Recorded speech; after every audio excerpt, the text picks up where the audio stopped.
jour, c'est aujourd'hui la fête de l'Eucharistie. L'Eucharistie est le sacrement qui dit par excellence la vie de l'Église. Où un baptisé trouvera-t-il la force de demeurer fidèle au Christ dans un monde où tant de choses en éloignent, en se nourrissant du ressuscité lui-même, qui se donne avec son corps et son sang. En communion, nous sommes nourris du Christ qui se donne pour l'humanité afin de devenir, à notre tour, présence du Christ pour le monde. Reçu au sein de l'Église, l'Eucharistie crée aussi l'Église en nous rendant christophores, c'est-à-dire porteurs du Christ.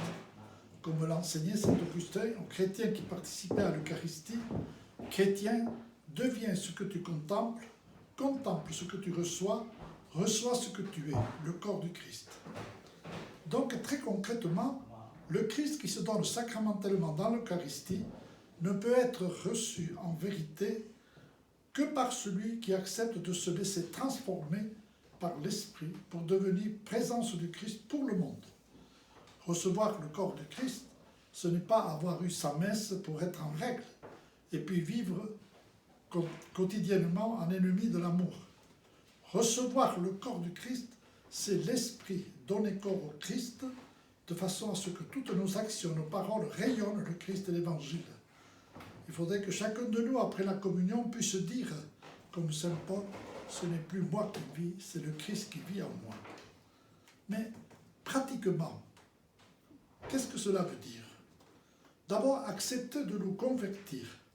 Le pape François rappelle que l'Eucharistie n'est pas destinée au parfait, mais qu'elle est un généreux remède et un aliment pour les faibles. N'oublions jamais que nous sommes tous des pécheurs et des pauvres face à Dieu. Ensuite, nous engager avec l'Église corps du Christ à changer ce monde pour qu'il y ait moins de pauvres, moins d'exclus, moins de prisonniers, moins de victimes de la guerre et de la famine, bref, moins de souffrants. Adorer le Christ dans le Saint-Sacrement sans avoir le souci de ceux qui ont faim est malhonnête et contraire au désir du Seigneur. Voici ce que dit à ce propos saint Jean Chrysostome, un évêque du IVe siècle. La relation entre le corps du Christ et le corps des pauvres ou des petits est affirmée dans l'identité du Christ, le même qui prononce ces deux paroles « Ceci est mon corps livré pour vous, et c'est à moi que vous l'avez fait. C'est pourquoi on honore le Christ réellement en servant les pauvres. » Quel avantage continue-t-il, y a-t-il à ce que la table du Christ soit chargée de vases d'or, tandis que lui-même meurt de faim? Commence par rassasier l'affamé, et avec ce qui te restera, tu orneras son autel. Tu fais une coupe en or, et tu ne donnes pas un verre d'eau fraîche. Et à quoi bon revêtir la table du Christ de voile d'or, si tu ne lui donnes pas la couverture qui lui est nécessaire? Qui gagnes-tu?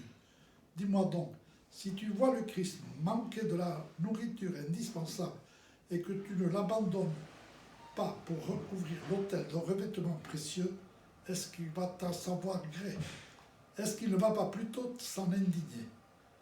Ou encore, si tu vois le Christ couvert de haillons, gelant de froid, et tu négliges de lui donner un manteau, mais tu élèves des colonnes d'or dans l'église en disant que tu fais cela pour l'honorer, ne va-t-il pas dire que tu te moques de lui, estimer que tu lui fais injure, et la pire des injures? Alors, essayons de vivre plus en vérité l'Eucharistie à une autre fois.